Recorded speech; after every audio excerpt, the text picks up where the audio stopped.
Okay ra sa ganahan mo inyor pud gyapon kaunon kay sayang apil biyan ni sa bayan.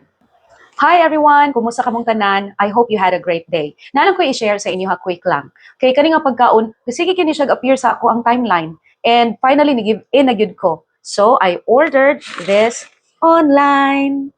So, dili lang ko magpaka-expert, no? But I just like to share my thoughts about this Ilocos empanada. So, look at this. Nakita ninyo, pareho gidakon sa ako ang naong.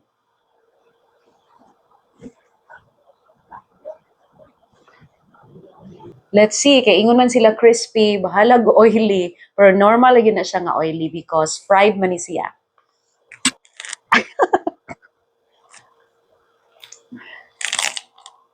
Okay. Kaduhog mo na crispy, and this is it.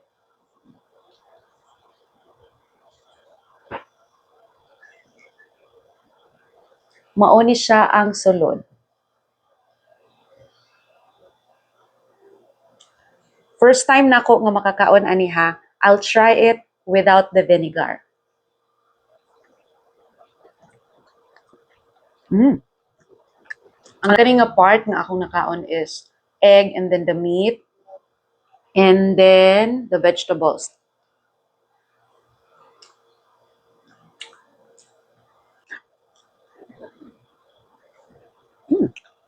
Let me try with the vinegar.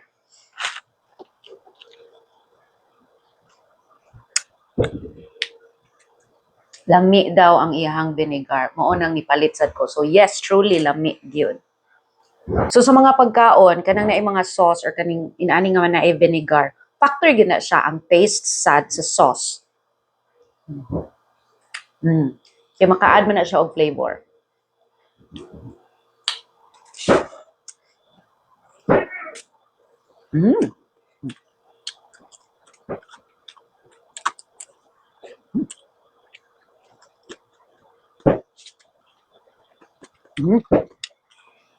Ang iyang vinegar naa siya'y spices.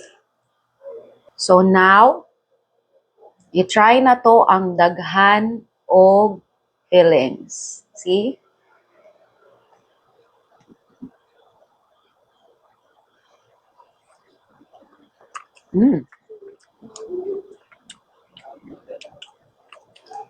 Lami sad siya.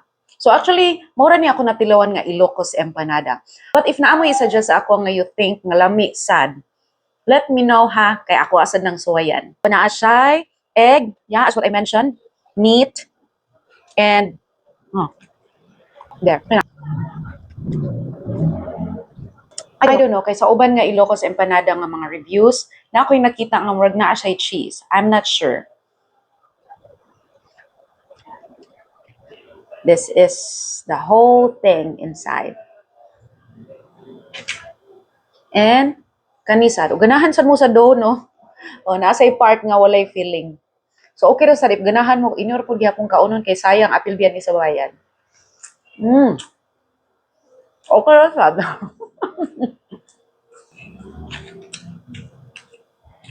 Of course, mao gini ang magdagbida ang naay filling. Always remember to add the vinegar.